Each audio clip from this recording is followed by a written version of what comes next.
Welcome to the WHHI-TV Daily News. It's a bit steamy out there in the Lowcountry today, but we still have a lot to talk about. I'm Betsy McDaniel, and we'll get started with today's headlines.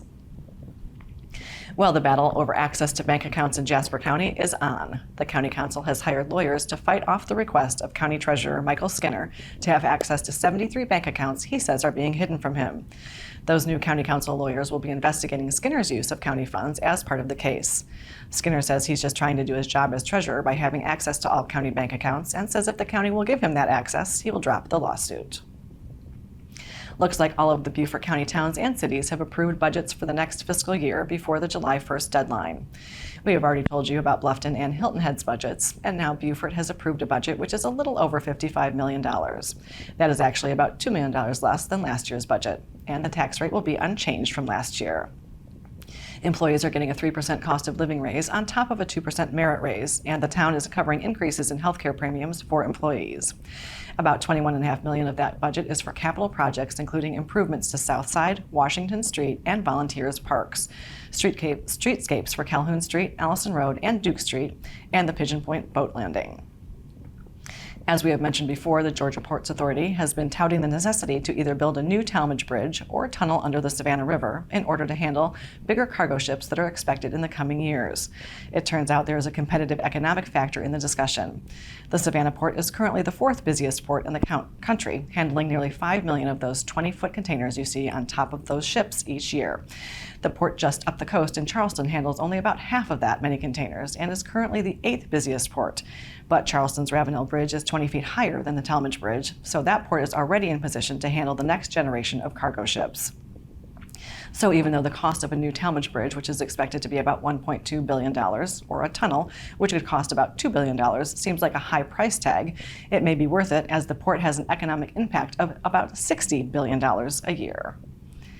We all know how challenging it is to afford living and raising children in these parts, but what's the number for a working couple raising 2 kids in South Carolina?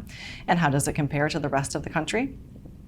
The financial website smartasset.com has crunched a lot of numbers and says it would cost just over $100,000 a year for a working couple to support themselves and raise 2 kids. Probably a little bit higher than that in the Lowcountry. That $100,000 a year is less than all but 11 other states and quite a bit less than the New England states that run over $135,000 a year. Georgia compares at about $106,000 according to the study. And you never know what's going to wash ashore on our beaches, but recently it's been a brown floating algae that looks like a cluster of small branches with little berries called sargassum, which unfortunately smells like rotten eggs. Hilton Head's beaches were recently invaded by the algae that then washed back out to sea, so no harm done except for the smell that beachgoers won't soon forget.